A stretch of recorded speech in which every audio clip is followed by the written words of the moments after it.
Nizi yacho vari paiko. Randibeki. Kurandibeki kune. Vanhu vangotaura zvasingazivi ngatingositikai kuplan. Tikatotedzera zvokuti chichi tingatokanganiswa musoro. At least ukuka hatina kubvunzana kuti tangoti picture munhu akadaidza kuti Ana nezita. Akatotaura kuti ndegara naye kadai akataura dzimwe nyaya dzama muchiziva imi. Saka kuti kutobhiliva kuti she was here. Zvedzimwe nyaya idzo dzakutaugwa. Hanzi SIS MELLY nyaya yakaoma. Yes. Hello guys, how are you guys? How are you? Pachipamwe guys, pachipamwe. Tatakatandara hedu kutaura hedu nyaya nasisi vangu ava. Takagara hedu. Mumwere kweni? Vochera. Navachera. Titaura hedu nyaya. Saka tati rega timboya palife timbotaura nyaya gender based violence. Inochi ndizvo gender based violence. Right. Vanhu vari mudzimba so that timbopa vanhu mukana wekuti vamboita inonzi vent. It's like a lot of people guys are living nezvoku abuse mudzimba animaona but they cannot speak out avakwanisi antimazvona. Tegai zuva guys, tegai zuva ebentete. Tegai zuva ebentete mu comment section. Tegai zuva ebentete. Patson hello zviri say Agnes zviri say love joy how are you? Tegai zuva ebentete. Tegai zuva ebentete. Thank you Bopet, thank you. Guys, mina ndikudzei. Chinhu chinonzi rudo achina shasha. Chinhu chinonzi love achina member. Let's be honest and realistic. Guys, atinosara tichinyeperana. Chero ani guys munhu anobhilivhiswa murudomu. Akuna noti anambo vhera ndakabhilivhiswa. Ngataurei chokwadi guys, let's be realistic. Anoti anambo vhera ndakabhilivhiswa ndiani. Munoziva kuti ine mhaka yei tichitaura kuti vanhu vari muma abusive relationships vanonetsa kubva avabude. Chero ukamutora ukamuendesa kucounseling yakaita sei, chero ukamugarisa dare rakaita sei, chero mukamutora mukamuvhara unotiza achidzokera ikoko. Anti mazvona ndo zvinoita vanhu vanenge vari muma relationship. Handisi kuti rudo here kana zvinenge zvichifamba sei I don't know. Animona kasi ndozvo zvinoitika izvozvo. Kazhinji munhu anozopepuka quite late kuti asi azvino kuti vanhu vanambomudza vanhu vakawanda vanenge vazama kukuudza. Muri kunzwa vanhu vakaona vanenge vazama kutaura kuti buda muzvinhu izvi buda mazviri izvi buda mazviri izvi buda muzvinhu izvi anti mazviona but kazhinji kana uri musituation avabude rudo ndofunga anobhilivhiswa because ayama abusers they've got a tendency yekudai so nas akakuabuser handitika unoita kama kuti anchadi handiti the same day manhero anodzoka sorry hamene chakashandibata handika something I don't know what was pushing me pane something mweya yawa nekunyebegwako muri kunzwa satani anzwa nekungonyebegwawo asina chaakanganisa kuchingoindi satani so zvatopera nhasi I will never do it again. Hanzi mafidha unonga kuya Alice Zuze oh okay all right I'll ask hanzi ndaiudzwa nichiramba thank you babes thank you very much for confirming vakapinda muma abusive relationships guys they know what I'm talking about ma relationships hayana shasha guys hakuna chinonzi hazvireve kuti iwo nokuti unodzidzisa vanhu about my relationships handika iwo wakwanisa kuvharwa vanhu vanonzi varume zvivharo guys uri coach wema relationships uri kunzwa life coach kunge anti Gladys vanga vari pere anti Gladys ndi life coach wekutoenda kuchikoro kunodzidzira mapepa ezve life coaching izvi hanimaona asi vachida kuya pana pagwayo vatidze chokwadi kuti havana kumbovhagwawo here nemachinda kufambawo unovharwa hazvina shasha zviya hanzi I was there vabereki vainditora nchitiza nchidzokera exactly hanimaona chinonziregedza nechiri mumaoko chiri apa pachinonetsa kuti tivhure mumwoyo memunhu tikuudza kuti siyana nazvo handiti ndaona live yanga achitwa na evidence chera anditika anyway achita ake analysis dzake nenyaya yenyaya yoyi yekwasuva naPrikisi ndofunga vazhinji venyu makaiona anditika anga achita ningikiri live yake right saka ane mafacts anga achitaurawo zvishuwa ndanichiwirana nawo kwete mamwe mafacts andisingawirirani nawo anditi mazviona because ona kana tichitora nyaya dzema relationships tikutora nyaya dzema relationships not evana vadiki tikutora vanhu vakuru handika munhu mukuru ari old enough vazhinji vachona to make a decision handi but anenge achirambira murelationship iyoyo muri kunzwa ini ndogona kutobhuriwa pano guys mugoya mose mugondigarira matare imi mugodika as old as I am ndikokudza kuti guys yamutora ndeyekwenyu ndigoramba ndakanamira pano ndichitorohwa everyday munozviziva hazvina zera zviya hazvina zera hazvina kuti chii kana uchipinda uri munhu anongopinda murudo unless usina murudo usingapindi murudo kana uri munhu anopinda murudo izvo truly speaking chakanaka ndechekuti tinomira toza zvinorwadza post tinenge tambotaura handi pane recent case yakaitika nezoda kutoitaura because zuva akaitaura oga nyaya yake inanditauri nyaya dzevanhu dzinenge sina kutaurika handiti akataura ega nyaya yake nesuro ndofunga manga muri kulife kwake achitaura handiti achidanana nemunhu wake naPrikisi guys you still remember kuti pana apa ndakamboita live yazuva naPrikisi mukuzviziva handiti that is 2-3 years back ndakaita live yazuva naPrikisi I tried to write in comment section ndikatukwa nevanhu I was confronted zuva came to me zuva nemunhu wake vaidanana that's for a fact zuva akadefenda munhu wake uyu Prikisi for a very long time anga asingadi kunzwa kuti Prikisi akaipa anga asingadi kunzwa kuti ma-red flags ekuabuswa aya ngauye pana zvitaure kana nchinyepa tindi kunyepa anga asingadi kuzviwa muri kunzwa zviri izi isusu tinenge tiri kunze kuti taure kuti iwe buda but ari mazviri chako chaikuka habude nokudza kuti zvamutora ndezvenyizvo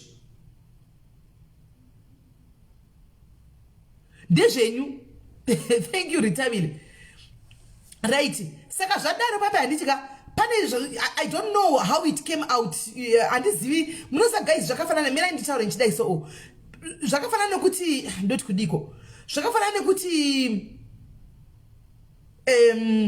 ndingati chiko what can I say zvakafanana kuti chiko zvakafanana kuti maybe right regai ndipending is 2 years Hans is 2 years back 2 years back vanga chakataka kudanana paya vari mudo I don't know the mistake that happened kuti pakaita mistake munoziva guys kuti uyu Prikisi uyu ndiwe zvibhasikora ndiwe zviuber izvi zviuber zvekunigeria izvi ndiye akatanga kuzviinventa muno South Africa animozviziva saka ndiye wakatanga kubuya nazvo muno handika saka ndofungawo zvaipinda muSAO ameno zvinofamba sei handizoziviwo madetails akanyanya kwana kupinda kudaro handikazopindi madetails evanhu handizivi handimaona so ameno zvakaitika kuti pakazonge ameno zvakaitika pakabudikira chii andimazvona nainaijo zvokuti ndamboti handisi kuuya ndikuya zvine basa rei handi chikuru ndiripo here nayasikana zvimwe zvamunobvunzawo vasikana zvinakana basa ndamboti handisi kuuya asi madonna ndiripo kuda kuti ndabhuya kana ndikauya katimboitaika zvelife nayasikana nayaningina nai hanimona saka meno mistake yavakaita kokondobva kwabuda zvabuda semunhu anga achiita macontracts and what not macontracts aya maybe threatened something so ahead threatened kuti vada kutora macontracts and what not so because zuva anga ataura here abudisa ameno zvakaitika kuti akabudisa prekisi katakatsa ameno makambani akati takutora ameno takuwithdraw kana chi ameno pachandozai chii kuti nini they both of them they came to me and because zuva loved munhu wake inini ndiri munhu aapproachwa handikwanisi kuti azviiti just because ndiri SIS MELLY muri kuwisisa evidence ndiri kupindura iwewe I am answering you evidence chiera handikuona ukauya kwandiriwo evidence chiera ukati kwandiri SIS MELLY ndauya nemunhu wangu ushu ndati muchitodanana imimi handimaona hapana kana muri muyumbanyuwani mulavu muri kudanana mulavu menyu yamunayo yoyo handiti wouya kwandiri woti vakoma ndauya nemunhu wangu uyu paita era yaitika hati mazviona saka pane zvikuitika kubasa kwake ukwantika tachikumbira kuti mubate live ka tite damage control andikwanisi kuramba ndiri sisi vako handikwanisi kuramba chiripo uruda munhu wako uri kuti protecta munhu wako kuti kambani isadi basa rirambe riripo handikwanisi kuramba that's exactly what happened kune vanonzwisisa ndinzwisisei palive yamakaona kutanga yaya andimukuremember that's exactly what happened zuva semunaida munhu wake akatraya kuprotecta wamaloya kuti aseko ameno ngauye tione akatraya kuprotecta munhu wake inini dai ndakati hazviiti ndakamurambira guys ndandisingazosaundi as a jealous sister here ndandisingazobudi here as a jealous sister Rema Roberts chimbomirai muteerere nyaya mugozokomenta mbomirai muteerere nyaya mugozokomenta hamusati maziva anything matomhanya kukomenta imbomirai ndikuinda nenyaya handiti then ndakamurambira kuti aiwa ina ndikonsita live inda unotigwa nevamwe vanhu mino kupi kana tukupi handiwazvona I remember I did ask her why inini mningina wangu why inini why what inini ndite live isha because inozonesa mangwana I still remember ndakatomboramba truly speaking ndikutaura pamberi pangu aripo mucomment section ndakatomboramba ndikati inogona kuzonditenera around nyaya iyi madisvikanzi akuna mwangati itai live please tinoda kutira kuprotera basa remunhu ibasa rekunzvida protera remuboyfriend wemunini wangu ndingarambe I had to come and play the script. It was a script guys zuva karamba tadana na prikisi akaramba tadana na suva muri kuwisisa zuva kadadana na prikisi anditi aiwa ndeta skiti ipi kuna Sylvia ndeta skiti ipi nayo saka mudi kuudziwa nyaya endi kutaura nyaya neni hapana skiti yandaita ini I'm just telling you tichitanga tutaura zvinhu zve 2 years back anditi imbodzidzai kuteerera nyaya vedu we saka ndakurega nguita life yacho ndakusiya life yacho ndosenda nazvo nokuti matotanga kumhanya kwaide makaramba handingarambi nokuti muningi wangu I have to protect yeka. Blood is thicker than water.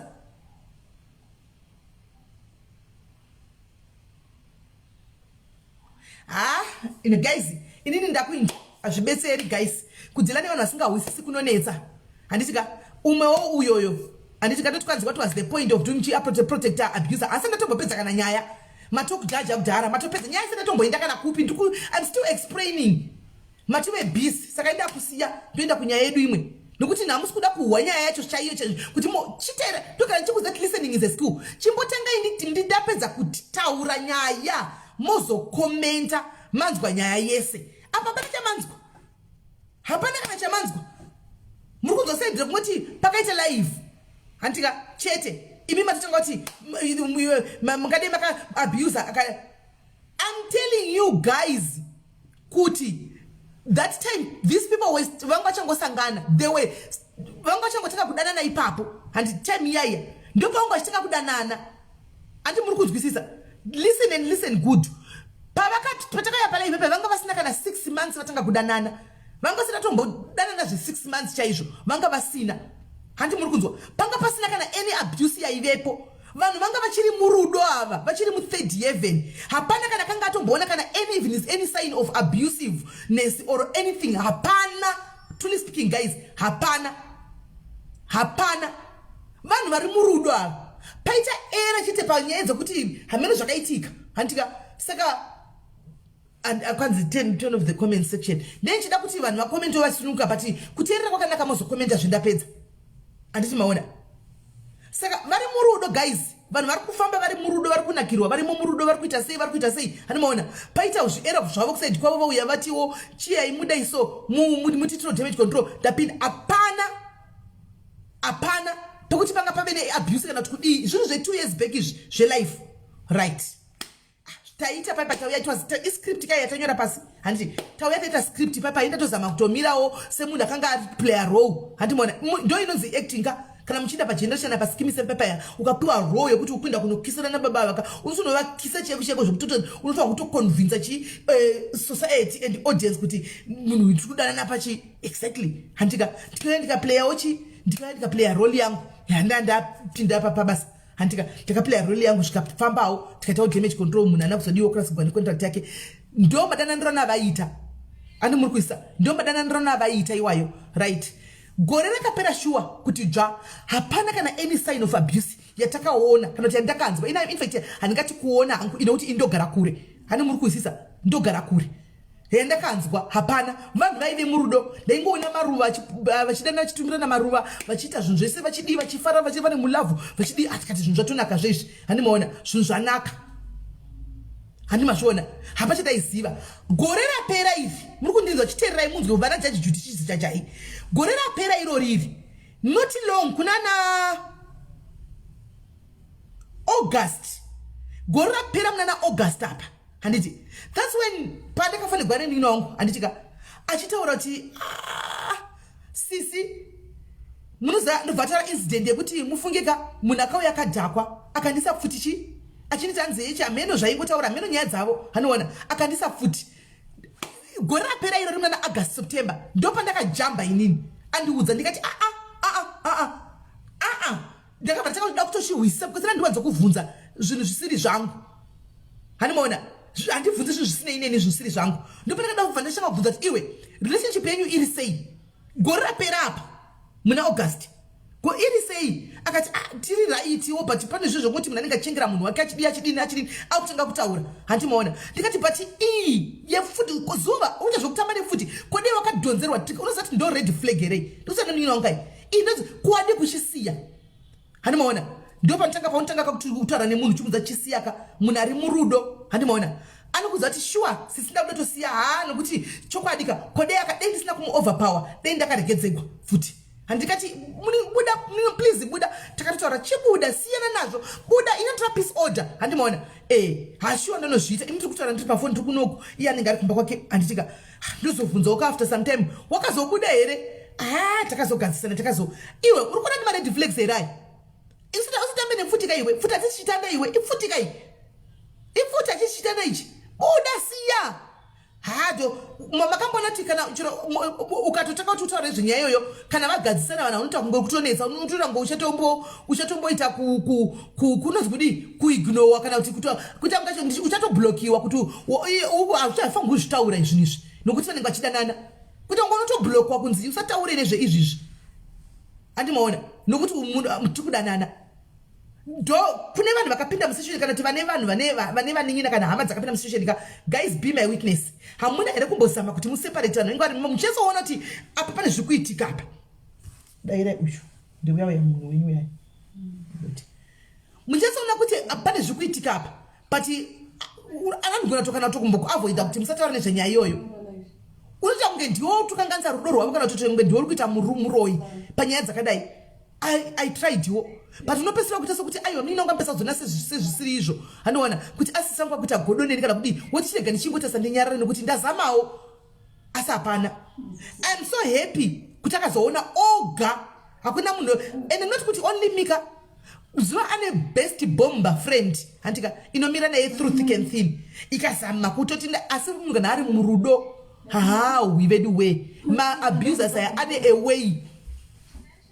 a way yekumanipulata zvinhu Andizivi kuti zvinenge zvichiitika kudzimba dzenyu ikoko kwangu handizivi. Maria ina handizoziviwe zvo indotaura zvanenge nditakaudziwa ina handizozivi. Zvezvizhinji ina ndikweni ndogara kuno kwandozvigarira. Zvezvizhinji zvokuti kwaichiapa ina handizozivi. Handiwaona handizozivi. Pakaita incident yekuti iyoyi kuna December apa. Anditika tichinda kuma wheelchair anditi muri kuziva kuti taifanwa kuenda tisati takaenda kugigira kere kuBotswana akava kugigira kuBotswana andika akazotevera enda towe kugweru andi achisvika ndocho chakatinga kundudza akati muno zvandaitwa pa ningikiri pa Robert Mugabe paya ndikati chii zvikanzi nyadzisirwo yandaitwa so masechero andaitwa ndine madrugs vamwe vese vapera kubuda ndakamiswa paside ndikati but unoona takambotaura nezvenyaya iyi mino urikuona nyaya akati this time because ndakasiya sisi ndikati move on noupenyu hwako ita kwauri chirega kuti tikozorega kukunzwa futi uchiti ndatadzokerana chisiyana nazvo chirega umwe neumwe ngachigara kwake handiti do your own thing, let him do his own thing. Hanimona kutaurawo chokwadiwo that was it handinambowachi zoti adzokerana kudiwo anga kutogara kuapartment yake kunyuwani kwaanogara kunyuwani uko adotuta kudhara musi wakatuta chaicho achiti I've had enough ndatozobuda andika ndabuda because ndingafira pano andika I was there. Saka mondizokuti naichera ndikupindura iwe nyaya dzakadai kana iwe ukaziti sisimeli zvongo achinda kutondipisa kulife kwako uchiti sisimeli makazidai aiwa zvefuti nezvamanje manje apa izvi ndezvamanje apa pavakauya kulife vanga vachangotenga kudana vakasina kana ndofunga kana 6 months vachidanana saka panga pasina kana chitanga chatoonawo kuti zive kuti kune chikana kutoonetsera kwacho vanga vasati vatombonesana taizozvizivira kupi kuti munhu pamberi ndo zvaachazoita taizozvizivira kupi saka tisati tamhanya hedu kungopointa nekunongedza mwe zvigumweka ngatenge tatsvagawo mauya akakwana mafacts akakwana handiti nesuwo tiri vanhu tinokanganisa handimaona tinotokanganisawo chaizvo but zvokungozotingopointawo mafinga tisati taziva chokwadi because ndazama kuti nditonyora kuti aiwa zvinhu zvakusanganisa zvisiri izvi zvefuti zvamanje apa pavazosiyana apa manje apa handiti in live ine 2 years yaitwa hanimaona hazvisangani ende zvescript handiti mazviona mascript nemimba for socialite munongomaita musuno yechera tinambona script yako na Ketina ndichita script tikatokobhilivhisa zviri kufamba sei tikatoti nevido maitoita sekuti bati vanhu havadi vanhu vadzokedzana zvavo kuti hazvisiri izvo izvo yanga iri script saka iwo evidence unoziva kuti masocialite munoita mascript munozviziva hasi izvo zvokuti ungaenda kunondipisawo tipisira script mamana andizvoba ziva vedu vemunhu mukuru vasikana antimaona asi nyaya abuse ikai I'm so happy kuti akazvionera hake ega haana kuzenge audzwa kuti hanzi chi madrugs avepi zvemadrugs zvevepi aiwa aisechwa because inga akataura kulive kwake one indei kulive kwake kulive yakataura nezuro kuti ainzi kune munhu akaisa phone call achiti kwaisechei munhu iyeye ane madrugs zuva had no drugs had nothing handika ari kuti akanga apurikisiwi ndekanga afona kuti angooneswa ndondo asabvunizopinda muZimbabwe vakamusecha vakadi vakazoona kuti hana chanacho hanimaona akatotaura ndikuziva kwazviri kubva vakatoudzana vakatotsarisana kuti ndichakubata I'm going to get you nezvawanditisa haunganinyadzisi nchisechwa inini ndichikururiswa hembe nchiitwa sei I don't do drugs, I don't touch any drugs but ukufonera uko hakuna mwe munhu ndiwazviita chete ndiwazviita hakuna mwe munhu hanimaona ndosaka akaita life yake nesuro andimazvona because vakagara vakapromisa navo machiwo marevenge avo handiti mona ini revenge yangu ndada kuzongoita pana principles anosangana naye ushu ndewe iye futi ndakana kana kumubvunza kana kudi handina kana ndasikatauri naye truly speaking ndasikatauri naye ndochokwadi chiri pamberi paMwari saka kuti ndimubvunze kuti naye unowanepi simba rokuti waisa munhu kuti handina tichasangana nazvo ai papicture rera kwaida kutodo amene zvaiitika kune kwaida kuzovhondogwa saka bvese chati zvabvondogwa zvakabva zvamhanya kuitawo zvechi damage control anditi waona saka ndo nyaya iripo vediwe andimazviona I was playing my part simeli vazokanda zuva munin'ina wavo pasi pebhazi vane godo nemunin'ina wavo vamukanda pasi pebhazi sesi simukade mamira kusaidire munin'ina wavo vakade vatora saidi aiwa tatiri paacting ndaitofangwa kutoplaya iyoiya role yandakaplaya iyoiya that was my role andimazviona No, I was not going to do that. And ndirambire munin'ina wangu kuti anzi ndiri munhu mukuru ndodai so handikwanise kuti ndidaro. Munin'ina wangu do or die ndotofa naye ndakamira ipapo. Handikwanise. Handitokwanise ndingatokunyepera munin'ina wanyora comment on comment section kuti ndingade ndakatozoramba ndakatozodai aiwa azvigoni. Charity begins at home mainini. Charity begins at home. Apa chero imimi chero iwe cheche mukaita anditozivi unotongomira onewe kwako uri kunyepa. Unotomira onewe kwako panguva kuti zvinhu zvaoma kuti utire kuprotecta food yavo. Handiwana utire kuprotecta chikafu chavo mumba unotomira okuside kwako. Saka tingada kunyepera ndakazodidi ndakaramba ndakatombozama kuramba kuti akati azvidai. Handimaona. So handaizokwanisa kuti ndirambeka. Uyo inda kuna chere usiko uyenso kuva kumupisa zvakasimba ndozodemba denda zvandabvuma hangu inini hazvasingaiti. But anyway, yeah, would you do it? Yes, Sanzichi. Yes, I would do it. Hands under the bus wrong. And it's on as we enjoyed the drama. Yeah, but but I had to do it and my own. But I had to do it. Kwai kune chimwe zuva izino inosaid kwangu ndinotaurawo zvandozivawo handiti indakamuona inzi nguva chitori nema-bruises pane pandakambomona aine black eye aine ka black eye so handimona but pandakamubvunza ina ndakudza kuti ndakarohwa ndakaudzwa a different whole version handimona so anenge aitoprotecta munhu wake hani muri kuona sevanhu vave murudo muzvandiri kutaura kuti nyaya yenhingirikiri nyaya yekuti kana uri murudo haumuudze anomaona munhu kuti buda situation akatotaura zvakasiyana because aiprotecta munhu wake. Ndosaka ndakati inini I am happy kuti akazozvionera oga. Handimazviona akazozvionera oga hana kuudzwa nemunhu because vanhu vanga vawa nekumuudza but hapana munhu waida kuteerera. Ndisati mutegei ndisataura asipo nokuti kana mofambisa tozviziva vanhu vanofambisa zvinhu zvisirizvo handimona. Saka ndati regai yangu ndititi tabatana